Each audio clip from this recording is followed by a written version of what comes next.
Pagi di desa Kedung Arum terasa lembab dan berat. Embun masih menempel di ujung daun pisang ketika Wahyudi mendorong sepedanya pelan di jalanan tanah yang mulai retak. Suara roda yang berderit menjadi satu-satunya teman perjalanannya pagi itu. Di atas boncengan sepedanya tersusun rapi plastik-plastik kerupuk yang ditata sedemikian rupa. Ada yang digantung dengan tali rafia, ada juga yang disetang sepedanya. Kerupuk itu buatan istrinya, Sri Lestari. Kerupuk yang dulu membuat warga kampung rela antri di depan rumah mereka, tapi kini tak ada lagi yang menunggu. Beberapa ibu yang dulu langganan kini hanya melirik tanpa niat membeli. "Besok aja Yud," kata mereka, pura-pura sibuk menjemur padi. Wahyudi hanya tersenyum hambar. Kerupuknya masih banyak, tapi semangatnya makin sedikit. Ia berjalan lebih jauh, berharap ada 1-2 pembeli di ujung kampung. Namun hingga matahari condong, suara uang logam di kaleng kecilnya hanya terdengar 3 kali. "Gak usah jauh-jauh Pak." Suara Sri Lestari masih terngiang di kepalanya tadi pagi. Tapi Wahyudi menolak pulang cepat. Baginya pulang dengan dagangan penuh adalah simbol kegagalan. Ia terus melangkah meski panas, terasa menyengat kepala. Menjelang sore, Wahyudi memutuskan berhenti di bawah pohon jati. Ia duduk di pinggir jalan, menatap plastik-plastik kerupuk yang masih penuh. Udara sore yang semestinya menenangkan justru terasa sesak di dadanya.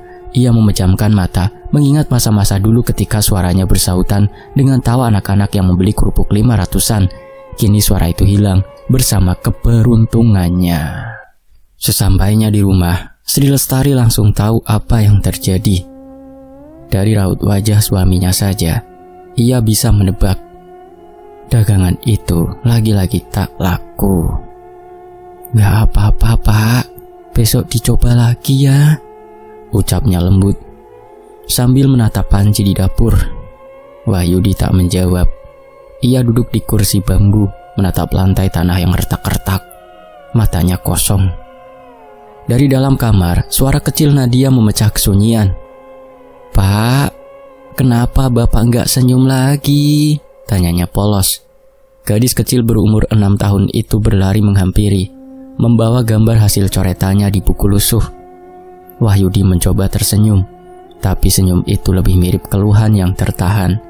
Ia mengelus kepala anaknya pelan. "Bapak capek, Nduk, tapi Bapak nggak apa-apa kok." Malam itu, rumah kecil mereka sepi. Hanya suara jangkrik dari luar jendela menemani. Sri Lestari duduk di dekat tungku, memandangi sisa adonan kerupuk yang belum digoreng. "Pak, mungkin memang lagi sepi pembeli ya." "Jangan putus asa ya Pak, rezeki kan urusan Gusti Allah," ucapnya lirih, menatap suaminya yang duduk di teras. Wahyudi hanya mengangguk pelan, tapi hatinya bergemuruh. Ia merasa malu, bukan pada istrinya, tapi pada dirinya sendiri. Bagaimana bisa ia tak mampu memberi lebih? Ketika Sri Lestari dan Nadia tertidur, Wahyudi masih terjaga. Langit malam tampak gelap pekat tanpa bintang. Ia duduk di bangku bambu, menatap ke arah jalan desa yang sunyi. Angin berhembus pelan membawa bau lumpur sawah yang basah. Dalam pikirannya, ada suara berbisik halus. Mungkin pikirannya sendiri yang berkata bahwa keberuntungan tak akan datang tanpa pengorbanan. Tak kuat menahan sesak di dada, Wahyudi bangkit dan melangkah keluar rumah. Ia berjalan tanpa arah, menyusuri jalanan yang gelap. Lampu-lampu rumah warga mulai padam satu persatu. Dari kejauhan, suara burung malam terdengar samar, seolah mengikuti langkahnya. Ia melewati perempatan kecil menuju area persawahan. Di sanalah, di antara kabut tipis dan suara jangkrik yang nyaring, ia melihat seorang lelaki tua berdiri tegak di pinggir jalan. Lelaki itu mengenakan kain lusuh dan peci hitam yang tampak usang. Wajahnya dipenuhi keriput, tapi senyumnya menenangkan, sekaligus membuat bulu kuduk meremang. "Mau kemana, Nak Wahyudi?" Suaranya berat tapi tenang, seolah sudah mengenalnya lama. Wahyudi tertegun. Kakek kenal saya?" tanyanya bingung. Lelaki itu tidak menjawab langsung, hanya melangkah pelan mendekat sambil menatap matanya dalam-dalam. "Aku tahu isi hatimu. Jualan kerupukmu yang tak laku bukan karena rasanya, tapi karena kamu sudah kehilangan keyakinan. Wahyudi tercekat, tak tahu harus berkata apa. Angin tiba-tiba berhenti berhembus, dan suasana di sekitar terasa beku. Lelaki tua itu kemudian tersenyum samar. Kalau kau mau, ikut aku besok malam. Ada tempat di mana kerupukmu akan disambut orang-orang dengan tawa. Sebelum Wahyudi sempat bertanya lebih jauh, lelaki itu berbalik dan perlahan menghilang di balik kabut asap. Tinggallah Wahyudi terpaku. Dengan dada berdebar dan pikiran yang tak menentu, ia tak tahu apakah yang baru ditemuinya manusia biasa atau sesuatu yang lain. Malam itu, langkah Wahyudi kembali ke rumah terasa berat. Akan tetapi, dalam hatinya, ada sesuatu yang mulai tumbuh antara rasa takut dan harapan yang entah dari mana datangnya. Keesokan malamnya, Wahyudi tidak bisa tidur. Kata-kata lelaki tua di persimpangan jalan itu terus bergema di kepalanya. Ada tempat di mana kerupukmu akan disambut orang-orang dengan tawa. Ia berulang kali mencoba menepis pikiran itu, tapi rasa penasaran tumbuh makin kuat. Di satu sisi hatinya masih ragu, namun di sisi lain, bayangan tentang kerupuknya kembali laris, membuat dadanya berdebar.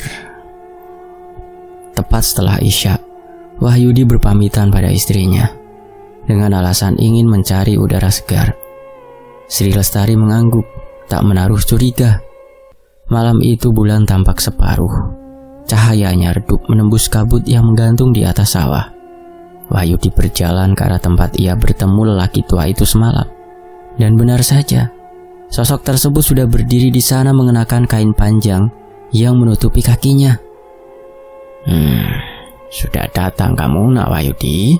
Sapanya ramah. Wahyudi menelan ludah. Kakek siapa sebenarnya? Lelaki itu tersenyum, memperlihatkan giginya yang sebagian sudah ompong. Orang-orang memanggilku Mbah Darmo. Kalau kau tak keberatan, ikutlah bersamaku malam ini. Aku ingin menunjukkan sesuatu. Tempat orang-orang bahagia. Wahyudi ragu, tapi melihat wajah tua itu yang tenang dan lembut, keraguannya perlahan luluh. Ia mengangguk pelan. Baiklah Mbah, tapi jangan terlalu jauh ya Mbah. Mbah Darmo tertawa lirih. Jangan khawatir nak, jalannya cuma sedikit berliku. Mereka berjalan menyusuri jalan setapak di tengah sawah. Kabut mulai turun, membuat pandangan jadi samar. Wahyudi hampir tak melihat langkah kakinya sendiri. Namun anehnya, setiap kali Mbah Darmo melangkah, kabut di depannya seperti terbelah.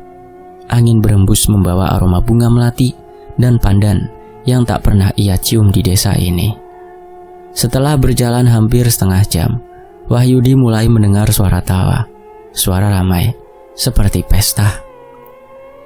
Ketika kabut menipis, pemandangan di depannya membuatnya tertegun. Di antara pepohonan besar, berdiri deretan rumah-rumah kayu yang tampak baru, diterangi lentera yang memancarkan cahaya kekuningan lembut. Orang-orang lalu lalang, berpakaian rapi, wajah mereka berseri-seri. Tak ada satupun tampak lelah atau murung. Bahkan anak-anak berlarian sambil tertawa riang. Selamat datang di kampung bahagia, kata Mbah Darmo dengan nada bangga. Lihat, tak ada yang kekurangan di sini. Semua hidup damai, adem, ayam tentrem. Wahyudi mengangguk, masih terpaku. Tapi saya belum pernah dengar kampung ini. Letaknya ini di bagian mana ya Mbah? Mbah Darmo hanya tersenyum. Tidak semua tempat bisa ditemukan di peta. Kadang yang menemukanlah yang dipilih untuk melihatnya nak. Beberapa warga setempat menyambut Wahyudi ramah. Jual apa pak? Tanya seorang ibu muda. Wahyudi spontan menjawab, kerupuk bu. Wah pas sekali. Coba sana jual di lapangan itu, ramai pembeli. Seru yang lain. Dengan agak gugup, Wahyudi menata toples-toples kerupuknya. di atas meja bambu kecil yang disediakan. Baru beberapa menit, orang-orang langsung berdatangan. Mereka tertawa, berbicara dengan logat yang lembut, tapi asing di telinga Wahyudi. Kerupuknya dibeli tanpa banyak tawar-menawar. Bahkan sebelum ia sempat menghitung, kerupuknya sudah hampir habis. "Mas, saya beli 2 toples ya," kata seorang wanita muda berwajah pucat dengan rambut panjang. Ia menyerahkan sekeping logam kuno berwarna keperakan dan berat. Wahyudi hendak menolak, tapi wanita itu sudah pergi. Saat ia menatap logam itu di telapak tangannya, tiba-tiba logam tersebut bergetar halus dan berubah menjadi lembaran uang rupiah baru. Wahyudi terbelalak. Sementara itu, Badarmo duduk di sudut lapangan, tersenyum memperhatikan. Setelah semua kerupuk habis, ia menghampiri Wahyudi dan menepuk pundaknya. "Bagaimana? Ku bilang juga orang-orang di sini tahu menghargai." Wahyudi menatapnya tak percaya. Ini luar biasa, Mbah. Tapi bagaimana bisa uangnya berubah? Badarmo hanya terkekeh pelan. "Banyak hal di dunia ini yang tidak perlu kau pahami. Cukup kau syukuri." Ia kemudian merogoh kainnya dan mengeluarkan bungkusan kecil dari daun pisang yang diikat benang merah. "Ambillah ini, serbuk putih. Taburkan sedikit saat menggoreng kerupukmu. Rasanya nanti akan makin gurih, renyah, dan harum. Kau akan lihat sendiri bedanya."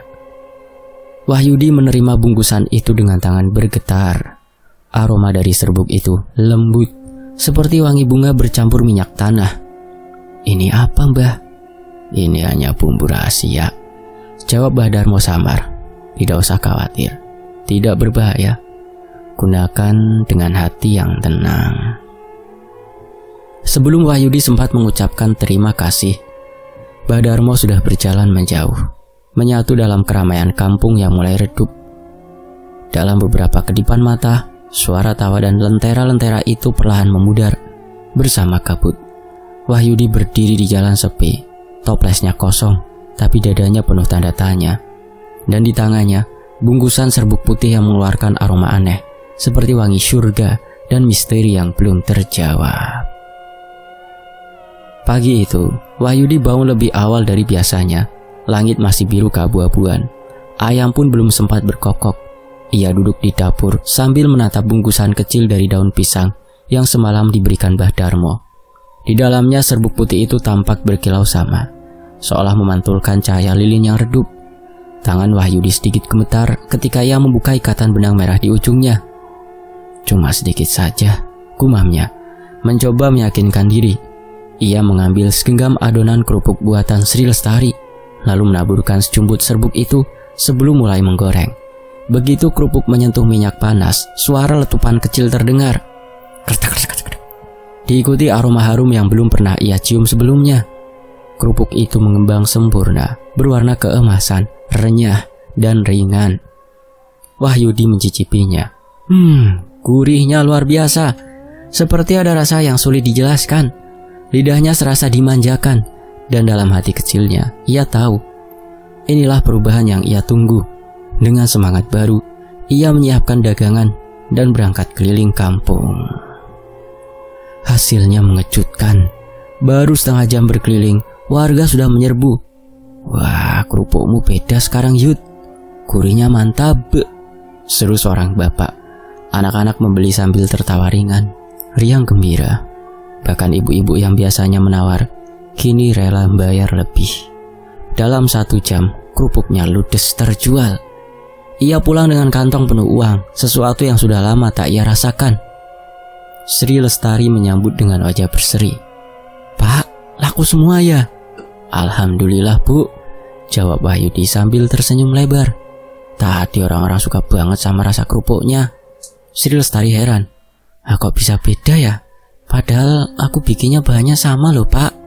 "Ya mungkin tanganmu makin terampil, Bu," kata Wahyudi cepat, menutupi rahasia kecilnya. Tapi di balik senyumnya, terselip rasa bersalah yang ia tekan dalam-dalam. Hari-hari berikutnya, rezeki terus mengalir. Wahyudi mulai mendapat pelanggan dari desa tetangga. Ia bahkan sempat menolak pesanan karena kewalahan. Namun bersamaan dengan itu, desas-desus tak enak mulai berhembus. di warung kopi, orang-orang mulai berbisik. Kerupuknya Wahyudi enak banget, tapi kok aneh ya, kayak ada seperti penglarisnya gitu, bikin nyandu. Iya, katanya dia pernah pergi ke kampung yang gak pernah orang tahu. Jangan-jangan ketemu dukun, timbal yang lain. Wahyudi pura-pura tidak peduli, tapi hatinya gelisah.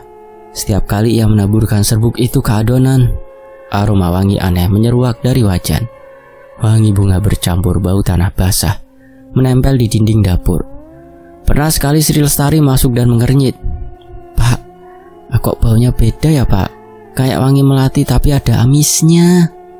"Ah, mungkin minyaknya bu," jawab Wahyudi tergesa. Namun malam hari justru membawa ketenangan yang palsu. Saat tidur, Wahyudi bermimpi aneh. Ia melihat anak-anak dari kampung misterius yang dulu membelinya kerupuk berdiri di tengah kabut. Wajah mereka pucat dan matanya kosong. Mereka menatapnya tanpa suara. Lalu satu persatu lenyap seperti asap tertiup angin. Wahyudi terbangun dengan keringat dingin membasahi pelipis. Dari jendela, ia bisa mencium samar aroma serbuk itu, seolah menguap dari dapur. Kegelisahan itu makin menjadi ketika suatu pagi, ia menghitung hasil jualan dan menemukan uang yang warnanya berubah. Beberapa lembar tampak kekuningan, seperti kertas tua, dan di antaranya ada satu uang logam asing yang berukir wajah tak dikenal. Ia menatapnya lama, jantungnya berdegup keras. "Ini uang dari siapa?" bisiknya lirih. Ia buru-buru menyembunyikan di bawah tikar, takut dilihat Sri Lestari. Hari-hari berikutnya, Wahyudi jadi lebih pendiam. Ia sering melamun di teras, menatap kosong jalanan desa yang mulai ramai. Sri Lestari memperhatikan perubahan suaminya dengan hati waspada. Suatu malam, ketika Wahyudi kembali menggoreng kerupuk sendirian, istrinya diam-diam mengintip dari pintu dapur. Ia melihat suaminya membuka bungkusan kecil, menaburkan serbuk putih ke adonan sambil berdoa lirih. "Pak," suara Sri Lestari membuatnya tersentak. Serbuk di tangannya jatuh ke lantai. "Bu, kamu ngapain di sini?" Sri Lestari menatap tajam. "Bapak sembunyikan apa dariku, Pak? Kenapa setiap kali sampean menggoreng, baunya seperti kuburan habis hujan? Dari mana serbuk itu, Pak?" Wahyu tidak bisa menjawab. Kikuk, lidahnya keluh, tubuhnya gemetar. Untuk pertama kalinya, ia merasa takut bukan pada gosip orang, tapi pada kemungkinan bahwa keberuntungan yang ia nikmati bukanlah rezeki biasa. Malam itu, Wahyudi baru saja mencuci penggorengan ketika suara ketukan lembut terdengar di pintu belakang. Ia terlonjak karena Sri Lestari sudah lebih dulu tidur dan tak ada tetangga yang bisa datang selarut ini. Dengan langkah hati-hati, ia membuka pintu. Dan di sanalah berdiri sosok yang tak asing lagi, Mbah Darmo. Lelaki tua itu tersenyum, membawa lentera kecil yang memantulkan cahaya kekuningan di wajahnya yang keriput. "Wahyudi," ucapnya lirih, "malam ini kampung kami mengadakan pesta besar. Kau diundang sebagai tamu agung." Jantung Wahyudi berdegup kencang. Bayangan kampung misterius itu kembali menghantui di pikirannya. Kampung gaib. Ia ingin menolak, tapi ada sesuatu dalam nada suara Mbah Darmo, tenang namun memaksa, yang membuatnya tak kuasa menolak. Dengan berat hati, ia mengenakan jaket dan mengikuti langkah kaki lelaki tua itu menuju jalan setapak yang sama seperti sebelumnya. Kabut tebal kembali turun, menelan suara jangkrik dan hembusan angin malam. Semakin jauh mereka berjalan, semakin terasa hawa dingin yang menusuk kulit. Tapi begitu kabut itu menipis, pemandangan di depan mata Wahyudi membuatnya ternganga. Kampung itu kini jauh lebih terang dan meriah dari sebelumnya. Lampu-lampu minyak berderet di sepanjang jalan, dan di tengah lapangan luas, puluhan orang menari mengelilingi api unggun besar. Aroma dupa bercampur wangi bunga melati menyelimuti udara. Musik gamelan terdengar, tapi nada-nadanya aneh, seolah diiringi suara tangisan samar dari kejauhan. Beberapa orang tertawa nyaring. Namun ketika Wahyudi memperhatikan lebih dekat, ia sadar tawa itu tanpa ekspresi, Mulut mereka tersenyum tapi mata mereka kosong. "Sugeng rawuh, Nak Wahyudi," seru Mbah Darmo sambil menepuk bahunya. "Kau sudah membawa banyak rezeki sejak terakhir kita bertemu. Maka malam ini kau harus ikut bersukacita." Wahyudi hanya mengangguk kaku. Ia duduk di dekat api unggun sambil menatap para penari yang bergerak berputar cepat dan tanpa jeda. Di tengah keramaian itu muncul seorang wanita muda mengenakan kebaya merah. Ia mendekat, membawa sebuah wadah kecil berisi serbuk putih. "Mbah Darmo ingin memberimu ini," katanya lembut. "Serbuk ini tidak akan pernah habis. Dengan ini, daganganmu akan laris selamanya." Wahyudi menatap bubuk itu dengan gemetar. "Tapi kemarin saya sudah menggunakannya. Ini ada tambahan lagi. Apakah ada syaratnya?" tanyanya. Mbah Darmo tersenyum di balik kepulan asap dupa. "Hanya satu," ujarnya pelan. "Datanglah ke kampung ini setiap malam purnama. Bersyukurlah bersama kami. Tak lebih dari itu." Suasana mendadak berubah hening. Semua mata tertuju pada Wahyudi. Ia bisa merasakan hawa dingin menusuk tulang, dan ketika ia melihat sekeliling, sesuatu yang mengerikan tampak jelas. Sebagian dari warga kampung itu tak memiliki bayangan. Bahkan kaki beberapa di antaranya tak menyentuh tanah. Ia mundur perlahan. Aku tak bisa," katanya serak. "Aku hanya ingin berdagang, bukan membuat perjanjian aneh seperti ini." Tawa rendah Mbah Darmo menggema di antara kabut. Tapi bukannya marah. Lelaki tua itu justru menatap Wahyudi dengan penuh kebijaksanaan. "Kau lulus, Nak," katanya. "Yang membuat daganganmu laris bukan serbuk ini, tapi niat dan keikhlasanmu sendiri. Aku hanya mengujimu untuk tahu apakah kau lebih memilih keserakahan atau kejujuran." Wahyu terpaku. Api unggun tiba-tiba meredup, musik berhenti, dan satu persatu warga kampung itu memudar seperti asap terbawa angin. Hanya Mbah Darmo yang tersisa, berdiri di antara kabut dengan wajah tenang. "Pulanglah, Wahyudi," katanya lembut. "Jangan lagi kau cari jalan ke sini. Ingatlah, rezeki yang paling berkah adalah yang lahir dari hati yang bersyukur."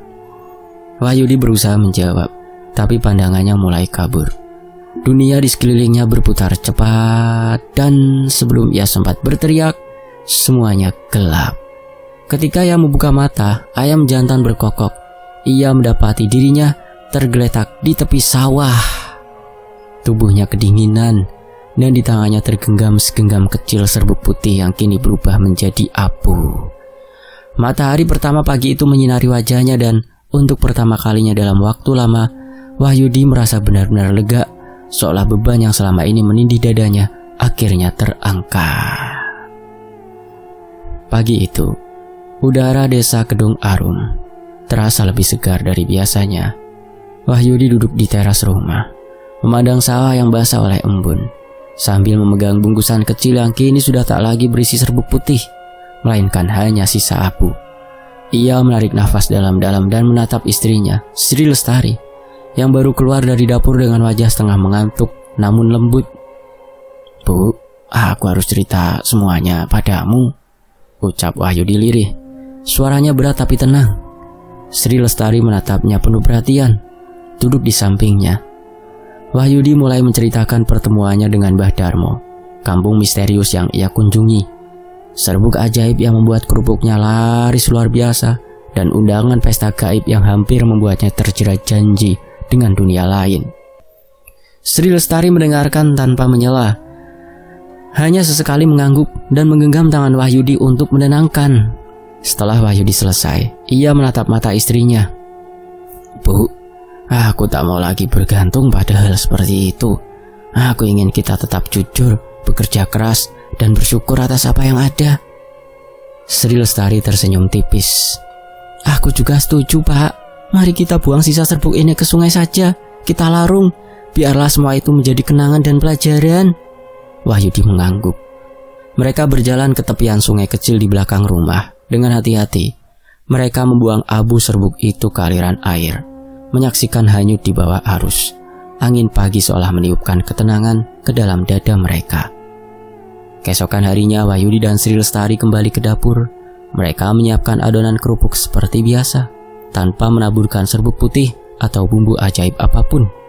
Minyak dipanaskan, adonan digoreng, dan aroma khas kerupuk buatan Sri Lestari memenuhi udara.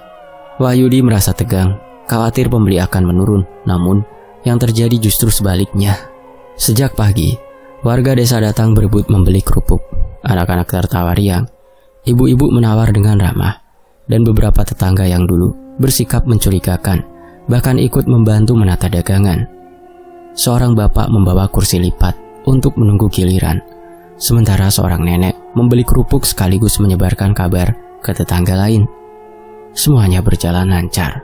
Wahyudi menatap istrinya, senyum lega menghiasi wajahnya. "Bu, lihat, mereka masih membeli, dan ini semua karena kejujuran dan kerja keras kita." Hari-hari berikutnya, kehidupan mereka mulai berubah. Dagangan tetap laris, namun kali ini tanpa rasa bersalah atau ketakutan. Gosip tentang penglaris perlahan memudar, karena warga menyadari bahwa kesuksesan Wahyudi adalah hasil ketekunan dan ketulusan hatinya. Sri Lestari semakin rajin membuat kerupuk, dan Wahyudi semakin tekun berkeliling menjajakan.